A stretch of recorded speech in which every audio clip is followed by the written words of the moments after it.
Hello everyone, आप सभी का स्वागत है स्टडी डायनेमिक्स में। और आज की वीडियो में हम लोग 19 अगस्त के जो इंपॉर्टेंट करंट अफेयर है उसको डिस्कस करने वाले हैं। स्टार्ट करते हैं आज का वीडियो। तो सबसे पहले हेडलाइन देखते हैं। तो जो पहला हेडलाइन है आपको रशियन प्रेसिडेंट। अब यहाँ पे अगर आपने देखा, अगर न्यूज़ फॉलो कर रहे हो आप लोग, तो कंटिन्यूसली आप लोग देख रहे हो कि अभी जो टॉक चल रहा है किसके बीच में, रशिया और यूएसए के बीच में चल रहा है। और सेपरेटली जो है वो यूक्रेन को भी इन्वाइट किया गया था, कहाँ पे, व्हाइट हाउस में किया गया था। तो ये चीज़ें आपको ऑलरेडी मैंने कवर कर रखा है, तो यहाँ पे कुछ नहीं, बस अगर आप देखोगे तो यहाँ पे भी दो टीम बन चुका है। इधर एक देख रहे हो तो यूरोपियन यूनियन जो है वो यूक्रेन को सपोर्ट दे रहा है। और यहाँ पे कल भी यूरोपियन यूनियन ने, और कल भी मैंने आप लोग को बताया था बाल्टिक नॉर्डिक लीडर के बारे में, ठीक है। ये इनफॉर्मल ऑर्गेनाइजेशन है जिसने बात की थी कि जो आपको यूक्रेन है उसके पास अपना राइट है कि वो अपनी कंट्री का डिसीजन खुद ले सकता है। तो ये चीज़ें आपको वॉर से चल रहा है। आपको बस ये याद रखना कि अलास्का टॉक आपको सबमिट पूछा जा सकता है किस चीज़ से रिलेटेड है। एक्सटर्नल अफेयर मिनिस्टर जो है वो उन्होंने कहा विजिट किया, चाइना विजिट किया। तो यहाँ पे भी आपको काफ़ी सारी चीज़ें आउटकम निकल के आने वाले हैं। तो फॉरेन मिनिस्टर से बात कर रहे हैं, तो आज हम लोग चाइना और इंडिया का रिलेशन भी देखेंगे किस तरह का रहा है। Lok Sabha hold a special discussion on Indian astronaut Shubhanshu Shukla, ठीक है। अब ये इन्होंने क्या, अगर आप लोग को याद हो तो, जो आपका एक्सियोम 4 मिशन है नासा का, उसके ये पार्ट थे। और ये 18 डेज आपको कहाँ पे स्पेंड किया था इन्होंने, इंटरनेशनल स्पेस स्टेशन में किया था, इंटरनेशनल स्पेस स्टेशन। तो आपको एग्जाम में पूछा जा सकता है, क्योंकि रिसेंटली आपको पूछा गया था कि एक्सियोम मिशन में आपको कौन सा एक्सियोम मिशन था। ये तो एक्सियोम 4 मिशन था जिसमें शुभांशु शुक्ला गए हुए थे। उसके अलावा आपको ये भी पूछा जा सकता है कि कितने डेज के लिए उन्होंने वहाँ पे अपना डेज स्पेंड किया था, तो 18 डेज किया था। और ये आपको 43 ईयर के बाद ऐसा हुआ है कि आपको जो कोई इंडियन है जो कि स्पेस स्टेशन में गए हुए थे। तो पहले आपके कौन है, राकेश शर्मा है। तो ये आपको स्टैटिक क्वेश्चन था, चीजें चीजें था। नेक्स्ट जो न्यूज है आपको, parliament passes the Indian port bills too. अब ये इंडियन पोर्ट बिल जो है आपका, ये बहुत पुराना बिल था, ठीक है। ये 1925 का था बिल, जिसको अभी क्या किया गया, रिप्लेस किया गया और नया बिल लेके आया गया। तो जिसको पार्लियामेंट ने पास कर दिया, दोनों हाउस ने पास कर दिया। तो ये बिल जो है वो किस चीज़ से रिलेटेड है, आपको पोर्ट्स को फैसिलिटेट किया जाएगा। और इसके अलावा जो आपको इंटरनेशनल नॉर्म्स हैं, खासकर जो शिपिंग और पोर्ट को लेकर जो इंटरनेशनल नॉर्म्स है, उसके अकॉर्डिंग ये बिल को बनाया गया है। तो इसमें काफ़ी सारी चीज़ें अपडेट की गई हैं। नेक्स्ट न्यूज़ आपका, हैवी रेन जो है आपको महाराष्ट्र महाराष्ट्र में, और फ्लडिंग सिचुएशन बन रहा है आपको मुंबई में। नेक्स्ट न्यूज़ है आपका स्पोर्ट्स सेक्शन से, कपिल बेंसला, ठीक है। तो आपको पूछा जा सकता है कि, तो पर्सनैलिटी आपको पूछा जा सकता है कि कौन से स्पोर्ट्स से रिलेटेड है। तो ये आपको, इन्होंने 10 मीटर एयर पिस्टल जो है, जो कि आपका मेंस जूनियर इवेंट हो रहा था कहाँ पे, एशियन शूटिंग चैंपियनशिप। तो आपको पूछा जा सकता है कि जूनियर आपका जो इवेंट हो रहा है एशियन शूटिंग चैंपियनशिप, वो कहाँ पे हो रहा है, तो कजाकिस्तान में हो रहा है। तो ये आपका कहाँ पे, सेंट्रल एशिया में, सेंट्रल एशियन कंट्री है ये। तो यहाँ पे उन्होंने क्या किया, गोल्ड मेडल मिला है इनको। तो एक तो ये हो कहाँ पे रहा टूर्नामेंट, वो याद रखना आपको, दूसरा पर्सनैलिटी याद रखना। अगेन जो पहला न्यूज़ है आपका वो स्पोर्ट्स सेक्शन से ही है। तो भवीना पटेल, ठीक है, इन्होंने क्या किया, हिस्ट्री बनाया है और वर्ल्ड नंबर 1 बनी है किस चीज़ में। तो ये उनको गोल्ड मिला है, ITTF world para elite women's single हो रहा था जिसमें, ठीक है। तो ये हमें बस याद रखें किनका रैंक वर्ल्ड नंबर 1 बनी है, ठीक है। नाम याद रखना है आपको। नेक्स्ट न्यूज़ है आपका इंडिया चिप मार्केट, ठीक है, सेमीकंडक्टर से रिलेटेड आया है, जिसमें आपको काफ़ी ज़्यादा इंप्रूवमेंट देखने को मिल रहा है। तो इसमें हम जो है वो कितना टारगेट जो है 2030 तक का है, अगर आप देखोगे तो 100 से लेके 110 बिलियन तक का टारगेट है।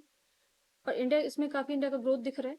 बट हमारे लिए स्टैटिक में इंपॉर्टेंट ये है कि अगर आपको पूछा जाए कि सेमी कंडक्टर हब किसको बोला जाता है, कौन सा ऐसा कंट्री है जो कि सबसे लार्जेस्ट प्रोड्यूसर है, तो Taiwan is the largest producer of semi conductor. और इंडिया भी सेमी कंडक्टर यहाँ से बहुत सारा जो है वो इम्पोर्ट करवाता है। तो ऑल ताइवान को चाइना अपना कंट्री बताता है, बट अगर आपको एग्जाम में ऑप्शन में ताइवान आएगा तो आप ताइवान टिक करना, अगर ऑप्शन में चाइना होता तो चाइना टिक करके आना। अगर ये आप ग्राफ देख रहे हो तो 2023 से दिखाया जा रहा है, जिसमें आपने 23 में आप देखोगे तो 38 बिलियन था। 2024-25 में अगर आप देखोगे तो 45 से 50 बिलियन के आसपास था। और 2000 अभी अगर आप देखो तो ये हमारा इतना चल रहा है, 45 से 50, जिसका टारगेट क्या है, हमें अचीव कितना करना है, तो 100 से लेके 110 बिलियन करना है। तो टारगेट याद रखना आप लोग कितना है, ये पूछा जा सकता है। दूसरा इसमें ये हो सकता है कि आपको पूछा जाए कि इसमें ग्रोथ हो रहा है कि नहीं। तो अगर देख रहे हो तो कंटिन्यूसली आपको ग्राफ, अगर ग्राफ देख रहे हो तो इसमें इंप्रूवमेंट शो हो रहा है। जो नेक्स्ट न्यूज़ है आपको, जो फाइनेंस मिनिस्टर हैं और कहाँ के, चाइना के मिस्टर वोंग, ये ठीक है। अब इनकी मीटिंग हुई है किनके साथ, जो इंडिया के एक्सटर्नल मिनिस्टर हैं। तो यहाँ पे जो आपको, एक तो हमारे लिए क्या स्टार्टिंग में इंपॉर्टेंट है कि इंडिया और जो चाइना का बायलैटरल जो रिलेशन है वो किस तरह का रहा है। तो आप अगर देख रहे हो, फॉलो कर रहे हो, तो आप देखोगे कि बहुत सारे डिस्प्यूटेड मैटर है, चाहे आपका बॉर्डर डिस्प्यूट का हो जाए, या फिर आप देखोगे कि साउथ चाइना सी में जो एग्रेशन जो चाइना का हो रहा है, या फिर इसके अलावा इंटरनेशनल लेवल पे भी आप देखोगे तो जब दो वॉर फ्रंट बन रहे हैं तो उसमें भी देखोगे कि चाइना जो है वो, उसका इंक्लेशन जो है वो ज़्यादा जो है रसिया की तरफ रहता है, या फिर इंडिया से थोड़ा उसका मतभेद आप देखने को मिलता है। बट हमारे लिए क्या क्या है चीज़ें इंपॉर्टेंट है कि हम देख लेते कि हिस्टोरिकल पॉइंट पे कौन कौन से कहाँ पे जो है इंडिया और जो चाइना है उसका अच्छा रिलेशन रहा है। तो कल्चरल टाइज देखते हैं, सांस्कृतिक जो रिश्ता है वो किस तरह से रहा है। सिल्क रूट जो है वो ठीक है, वो इंडिया चाइना से जब पास करता था तो सिंस जो आपका कनिष्का का टाइम था, ठीक है, कुशानास डायनेस्टी था, तो उस टाइम पे काफ़ी अच्छा रिलेशन रहा है। बुद्धिज्म एक ऐसा सॉफ्ट पावर है जिसका, ये सॉफ्ट पावर होगा आपका, ठीक है, जिसका यूज़ करके इंडिया और चाइना का रिलेशन इंप्रूव किया जा सकता है। क्योंकि आपको ये पता होना चाहिए कि डिस्प्यूट तो बहुत सारे हैं, बट इसको चीज़ों को इसमें इसके सॉल्यूशन क्या क्या क्या हो सकते हैं। तो एक तो ट्रेड सेक्टर से इसको इंप्रूव किया जा सकता है, दूसरा आपको बुद्धिज्म से, क्योंकि रिलीजन जो है वो आपको यहीं से इंडिया से ही यहाँ चाइना तक गया हुआ था। दूसरा अगर देखा जाए तो मॉडर्न टाइम में हम देखेंगे तो इंडिया और चाइना का रिलेशन कैसा रहा है, तो साइनो इंडो डिप्लोमेटिक रिलेशन बोला जाता है, जो कि कब डेवलप हुआ था, आपको 1950 में हुआ था। तो 1950 से हमारा डिप्लोमेटिक रिलेशन है चाइना के साथ। और इंडिया का अगर पूछा जाए कि लार्जेस्ट ट्रेडिंग पार्टनर कौन है, तो ये आपका चाइना ही है, ठीक है। बट प्रॉब्लम चाइना के साथ हमारा ये है कि ट्रेड डेफिसिट बहुत ज़्यादा है, क्योंकि इंडिया में चाइना इंपोर्ट तो बहुत सारी चीज़ें करता है, बट जब एक्सपोर्ट की बात आती है तो इंडिया चाइना उतना एक्सपोर्ट नहीं करता। अगर आप चाहे सेमीकंडक्टर का देख लो, या फिर आपको कोई भी सेक्टर में देखो, तो ये चाइना आपका मैन्युफैक्चरिंग हब है, ठीक है। तो यहाँ से बहुत सारी चीज़ें आपको आता है। इवन जो है आपको चाइना बहुत सारी चीज़ें यहाँ पर डंप भी करता है, तो इंडिया बहुत time to time anti dumping duty भी लगाता रहता है चाइना पे। तो हमारा ट्रेड डेफिसिट भी बहुत ज़्यादा है, लेकिन लार्जेस्ट ट्रेडिंग पार्टनर भी क्या है, चाइना है। इसके अलावा अगर देखेंगे तो जो आपका चाइना के साथ हमारा क्या क्या प्रॉब्लम रह चुका है, अगर हिस्टोरिकली आप देखोगे तो साइनो इंडो वॉर हुआ था, कब हुआ था, 1962 में हुआ था। इसके अलावा बॉर्डर क्लैसेस बहुत बार हुए हैं, ठीक है। 1967 में आपको क्लैश हुआ था कहाँ पे, नाथुला पास और चोला पास। तो ये याद रखना, नाथुला पास आपका कहाँ पे, सिक्किम में। 2018 में क्या हुआ था आपको, डोकलाम प्लेट्यू, जो कि भूटान और जो है चाइना का डोकलाम प्लेट्यू जो वो किसका है, भूटान का है, ठीक है। जहाँ पे चाइना ने क्लेम किया था कि उसका पार्ट है। तो क्योंकि हमारा फ्रेंडली रिलेशन है किसके साथ, भूटान का, तो इंडिया ने जो है भूटान को सपोर्ट प्रोवाइड किया था, तो इसके वजह से भी आपका डिस्प्यूट रहा है। 2020 में आपका गलवान वैली का जो डिस्प्यूट था, ठीक है, तो लंबे समय से यहाँ पे डिस्प्यूट चल रहा है, तो इन सारी चीज़ों को रिजॉल्व करने की कोशिश की जा रही है। तो लेट्स सी इसमें आपको आउटकम्स क्या क्या निकल के आते हैं। दूसरा हमारे लिए इंपॉर्टेंट है कि क्या हमारा कोई मिलिट्री एक्सरसाइज होता है चाइना के साथ, तो होता है।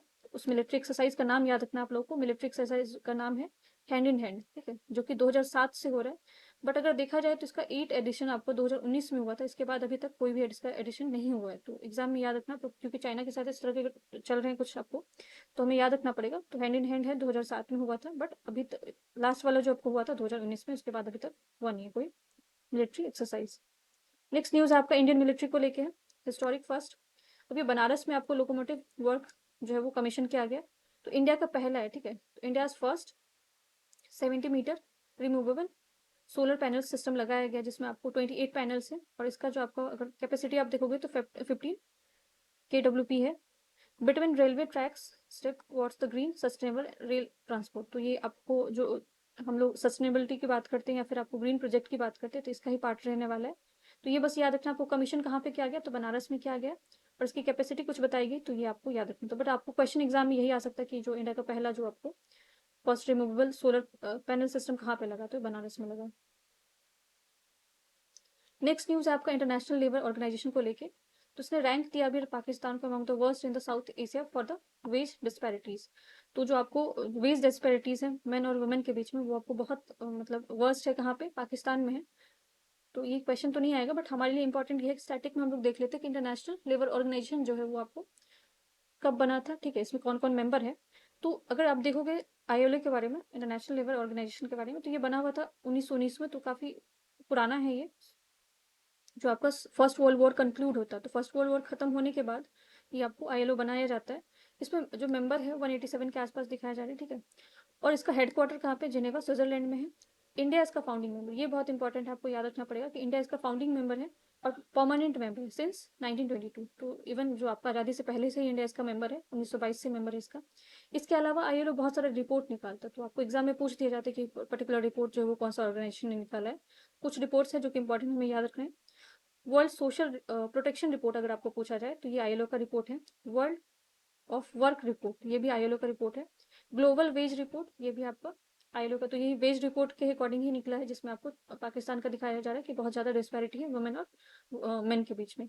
World employment and social outlook report ये एग्जाम में ऑलरेडी पूछा हुआ क्वेश्चन है, तो आपको याद रखना है कि world employment and social outlook report कौन निकालता है, तो आईएलओ निकालता है। नेक्स्ट क्वेश्चन है आपका एनवायरमेंट से लेके, from forest canopies and apex predator Miacids, free dwelling mammals from 60 million year ago, were the earliest ancestor। अब यहाँ पे कुछ फाइंडिंग आया है, आपको रिसर्च आया जिसमें बताया जा रहा है कि earliest ancestor of modern carnivorous, जो आपको कार्निवरस कौन होते हैं, जो कि आपको जो एनिमल को खाते हैं, ठीक है, ये जनरली कि आपको लायन टाइगर, ठीक होगा। Their lineage split into caniforms and feliforms. तो इनको दो पार्ट में डिवाइड किया गया, जो कार्निवरस है उनको दो लीनियज में डिवाइड किया गया, कैनिफॉर्म्स एंड फेलिफॉर्म्स। तो यहाँ पे ओल्डेस्ट एंसेस्टर बताया गया टाइगर का, जो ठीक है, जो टाइगर का पुराना पूर्वज है वो कहाँ से ट्रेस किया गया, कहाँ से कितना कितना साल पुराना है। तो मियासिड यहाँ पे एक तो समझना है कि आपको एग्जाम में पूछा जा सकता है कि मियासिड क्या है, ठीक है, तो आपको कोई एसिड वेसिड का नाम नहीं है। स्मॉल फ्री ड्वेलिंग मैमल्स होते हैं जो कि 700 मिलियन ईयर अगो पहले रह रहे थे। ये प्रिकर्सर है किसके, कार्निवरस एनिमल जो है, ठीक है। और टिथ वगैरह इसका दिखा जाए तो जिससे ये ट्रेस किया गया कि यही इनके एंसेस्टर हो सकते हैं। इनका जो प्लेसोसीन से लेकर इकोसिन एपोक में है। Forested habitat across north America, Europe और एशिया में रहते थे। और इनका अगर साइज ऑफ हाउस कैट देखा जाए तो कितना स्मॉल, वुल्फ के बराबर है। अब एग्जाम में आपको पूछा जा सकता है कि कैनिफॉर्म्स क्या होते हैं, तो ये डॉग लाइक कार्निवोरस होते हैं, जैसे कि डॉग्स, वुल्व्स, बियर्स, इनको कैनिफॉर्म्स बोला जाता है। तो बस आपको ये याद रखना है कि, और ये फेलिफॉर्म्स क्या होते हैं, दो हमने देखा ना डिवीजन। तो कैनिफॉर्म्स आपको डॉग्स, वुल्व्स और बियर्स हो जाएंगे, और जो फेलिफॉर्म्स होते हैं वो कैट लाइक होते हैं। तो इसमें सच एज टाइगर, हाइना, मंगूज, और ये आपको याद रखना है। तो फेलिफॉर्म्स टाइगर आ जाएगा इसी में आपको, ठीक है। और कैनिफॉर्म अगर पूछा जाए तो डॉग्स, ऑटर्स वगैरह जो होते हैं वो उसमें आते हैं। तो दोनों टाइप्स याद रखना, कैनिफॉर्म और फेलिफॉर्म्स। और इसके अलावा ये देखना है कि ये आपको जो नया रिसर्च आया हुआ है।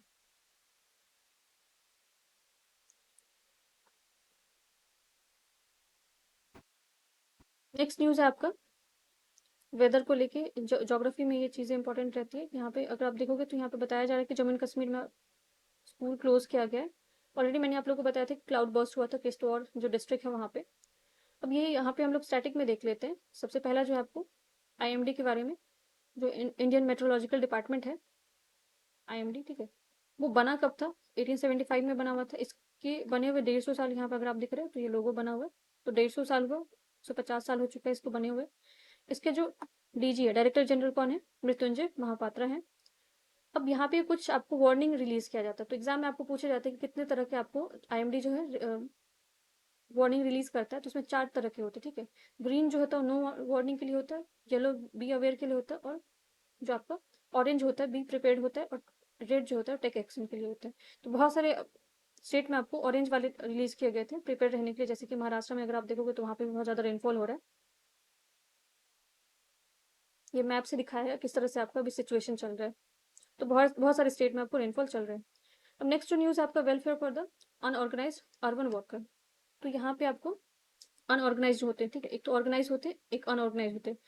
अनऑर्गेनाइज में कौन होते हैं, जिनका जिनका कोई जिनका प्रॉपर डेटा मेंटेन नहीं, ठीक है, प्रॉपर डेटा इनका मेंटेन नहीं होता है, और ना ही इनका कुछ ऐसा कि आपको चीज़ों को ट्रेस कर सकते हो। ऑर्गेनाइज में क्या होता है कि चीज़ें आपको पता होते हैं, ये गवर्नमेंट के अंदर जो है ट्रेसेस होते हैं, पर अनऑर्गेनाइज होता है वो, इसमें आपको इस तरह का कोई स्पेसिफिक डेटा नहीं होता, कोई ऑर्गेनाइजेशन प्रॉपरली काम नहीं करता, बट इसी के लिए आपको ये गवर्नमेंट ने इनिशिएटिव लिया है। तो देखते हैं कौन कौन से प्रोग्राम से इससे रिलेटेड है। तो पहला जो है आपका वो, in order to provide the age protection of the worker of unorganised sector, प्रधानमंत्री श्रम योगी मानधन योजना। तो ये आपको ये पूछा जा सकता है कि प्रधानमंत्री जो योगी मानधन योजना है वो किस चीज़ से, एक तो पहला ऑर्गेनाइज डाल दिया जाएगा तो यही स्टेटमेंट गलत हो जाएगा। तो आपको ये याद रखना है कि अनऑर्गेनाइज सेक्टर से रिलेटेड है ये। दूसरा ये है कि प्रधानमंत्री जो आपको श्रम योगी मानधन योजना है, ये आया कब था? तो ये फरवरी 2019 में आया हुआ था। 2019 में आया हुआ था। अब इसके अंदर क्या क्या चीज़ें, एक तो एज क्राइटेरिया आप लोगों को पूछा जाता है एग्जाम में, तो 18 से लेकर 40 साल तक के जो लोग हैं, ठीक है, जिनका मंथली इनकम कितना है, 15,000 से कम है, ठीक है, 15,000 से ज़्यादा नहीं होना चाहिए मंथली इनकम, जिनका 15,000 से कम है, उनको आफ्टर 60 ईयर, ठीक है, जो वो 60 साल के हो जाएंगे तो उनको 3,000 का पेंशन मिलेगा। तो ये कुछ डेटा है जो कि आपको याद रखना पड़ेगा। एक तो ये कि ये योजना आया कब था, तो 2019 का आया हुआ योजना है। कवरेज किसको मिलेगा? 18 से 40 साल के लोग जो जो कमा रहे हैं, ठीक है, जिनका इनकम 15,000 से कम है, उनको 60 साल के बाद 3,000 का पेंशन मिलेगा। क्योंकि ऑलरेडी यहाँ पे देख रहे हो आप, लिखा हुआ है 2019 में आया हुआ प्रोग्राम है, 3,000 का ये कवरेज है, पेंशन मिलेगा 60 साल के बाद। दूसरा यहाँ पे आपको कि नीति आयोग इन 2021 government of India developed a multi dimensional poverty index. तो ये पूछा जाता है, ये इंडेक्स जो है वो कौन इन्फॉर्म करता है आपको, या फिर आपको कौन रिलीज करता है इंडिया के लेवल पे? तो नीति आयोग करता है सिंस 2021 से। अब जो MPI है, मल्टी पॉवर्टी इंडेक्स, ये इसमें क्या क्या चीजें हैं? तो capture the overlapping deprivation of dimension such as health, education, standard of living. तो ये तीनों चीजें याद रखना आप लोगों को, तीन चीजें हैं इसमें, हेल्थ, एजुकेशन और स्टैंडर्ड ऑफ लिविंग। जो इंटरनेशनल लेवल पे, यही अगर आपको पूछा जाए कि जो MPI है इंटरनेशनल लेवल पे, इसको कौन रिलीज करता है, तो इसका डेटा कौन बनाता है आपको? तो ये आपको पब्लिश करता है यूनाइटेड नेशन डेवलपमेंट प्रोग्राम, तो UNDP बनाता है इसको। और इसका कोलेबोरेशन किसके साथ है? Oxford poverty and human development initiative, OPHI। तो ये दोनों मिलकर आपको डेटा रिलीज करता है इंटरनेशनल लेवल पे। और अगर आपको पूछा जाए इंडिया के लेवल पे कौन करता है, तो नीति आयोग करता है सिंस 2021 से। जो आपको इंटरनेशनल लेवल पे, उसमें इसके कुछ आपको पैरामीटर्स हैं, जिसमें आप देखोगे तो इसमें क्या 12 इंडिकेटर्स है, ये इंडिकेटर आपको एग्जाम में पूछे जाते हैं। तो 12 इंडिकेटर याद रखना, या ये भी याद रखना कि आपको जो MPI है इंटरनेशनल लेवल पे UNDP रिलीज करते हैं। जिसमें ग्लोबल लेवल पर अगर देखोगे तो आप दो एडिशनल इंडिकेटर्स में ऐड हुए हैं, ठीक है, जिसमें मैटरनल हेल्थ है और बैंक बैंक अकाउंट भी इसमें आते हैं। Second edition of index was release in 2023। Next news है आपका स्पोर्ट्स से रिलेटेड है, खेलो इंडिया पॉलिसी से। तो आपको ये याद रखना, खेलो इंडिया पॉलिसी है क्या आपको?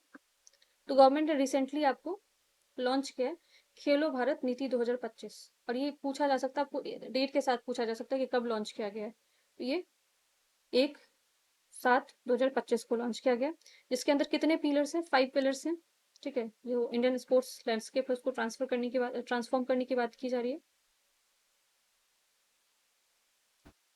जिसमें आपको सोशल डेवलपमेंट की बात है, promote the inclusive health education through the sports, societal cohesion. Fourth जो है आपको स्पोर्ट्स पीपल्स मूवमेंट कराने की बात की जाए। तो इसमें आप देखो ऑलरेडी हमने देखा कितने 5 पिलर्स बताए आपको। पांचों पिलर में आप देखोगे तो पहला आपको क्या है? नेशन का एक्सेलेंस ग्लोबल स्टेज पे देखने की बात की जा रही है, आइडेंटिफिकेशन की बात की जा रही है। सेकंड में आपको स्पोर्ट्स को एज इकोनॉमिक डेवलपमेंट की बात की जा रही है। थर्ड में अगर आप देखोगे तो सोशल डेवलपमेंट की बात की जा रही है। फोर्थ में अगर आप देखोगे तो पीपल्स मूवमेंट एंगेजमेंट की बात की जा रही है, कम्युनिटीज की फिजिकल एक्टिविटीज को इंक्लूड किया जाएगा। और फाइनली खेलो भारत नीति जो है अलाइन किया जा रहा है किसके साथ? नेशनल एजुकेशन पॉलिसी, जो NEP आपका 2020 है, उसके साथ इसको अलाइन किया गया। तो क्योंकि अगर आप NEP 2020 देखोगे तो उसमें बहुत सारी चीज़ों को कवरेज मिला है, पढ़ाई के साथ साथ आपको इवन जो आपको स्पोर्ट्स चीज़ें हैं उसको भी प्रमोट करने की बात की गई है। फोकस एरिया आप देखोगे तो नीति फोकस किस चीज़ पे किया जा रहा है, ये आप देख लो, एक बार इसको वीडियो पॉज करके आप देख लेना।